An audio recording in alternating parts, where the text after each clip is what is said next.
How far would you go to protect your child? What if you thought your child's bus aide was upsetting your child? And what if your child wasn't able to tell you? Wait until you hear what this mother did to find out what was going on.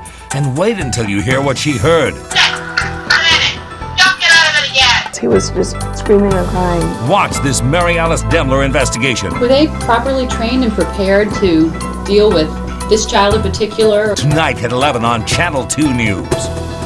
How far would you go to protect your child? What if you thought your child's bus aide was upsetting your child? Wait until you hear what this mother did to find out what was going on and what she heard. Don't get out of it again! Watch this Mary Alice Demler investigation tonight at 11 on Channel 2 News. Well, every parent who has put their young child on a school bus for the first time remembers the fear, also all that anxiety you felt not knowing what they would encounter. And for parents of some special needs kids, that fear never really goes away. Tonight we have the story of one parent who went to amazing lengths when she suspected her son was being verbally abused on his ride to school. When Andy got off the bus, I guess he was just screaming and crying, and this is not a child that cries. December 10th wasn't just a bad day at school for Andy Glickman. It was a clue, his mother says, to a deeper and more troubling problem he was having on the ride to school. And she says there had been other signs, too. He started saying, "Shut up," and that's not how we talk in this house. So I asked him, "Where did you hear that?" And he told me who said it. You know, the bus driver and the bus aide. Those words set Ronna Glickman into motion. She placed a digital recording device in her son's backpack and put him on the bus the next day. Here's some of what she heard on that tape. I'm giving everybody lessons on you!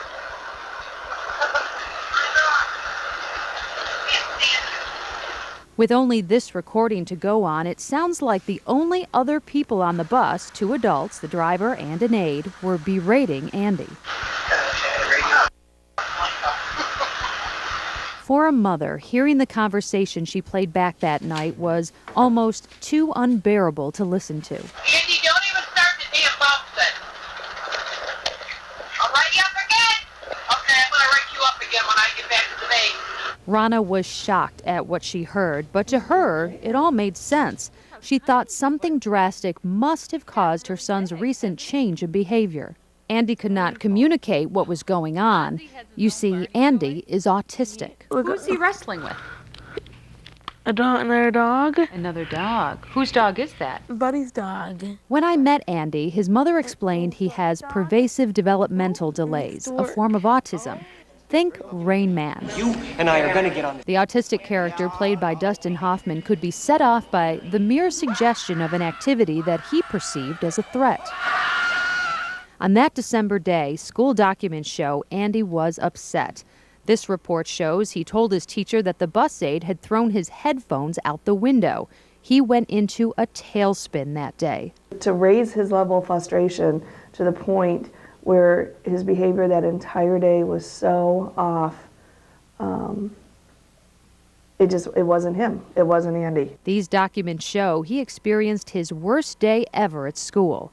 Andy had bitten a staff member, was loud and disruptive, spat at teachers, all highly unusual behavior for this active but mild-mannered young man.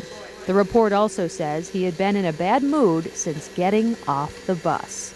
His mother now believed that Andy was being verbally and psychologically abused on the 20-minute bus ride from home to his school. A bus ride with no other children on board, just the driver and the aide. Ronna had called the bus company before she even heard the tape with concerns that something was going on.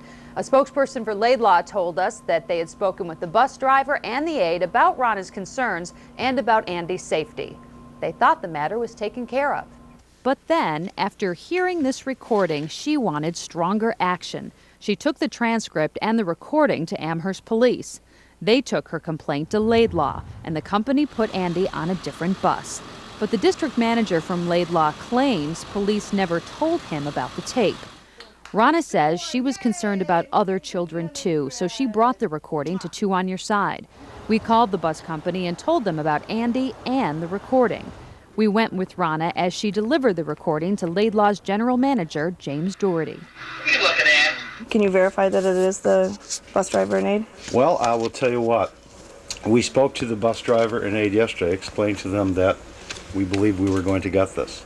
After that conversation, Doherty took stronger action. Off of that conversation yesterday and a discussion with the driver and the aide, they are no longer employed by Laidlaw Education Services. But some pressing questions remain. What training do bus aides and drivers who transport special needs kids receive? All of our special needs employees receive approximately 10 hours of pre-service before they go out into the field with special needs children.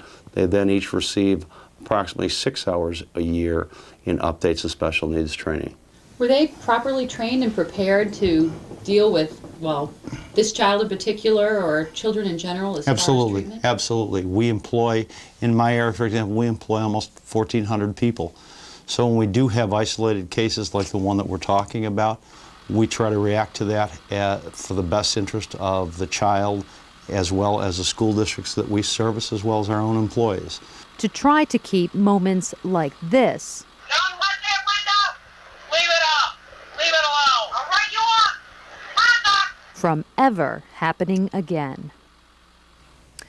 Well, Rana feels Laidlaw and all school bus companies need to do more for special needs kids because they are so vulnerable. She wants cameras with audio installed in buses carrying special needs kids. She says she intends to pursue legislation to make it required equipment.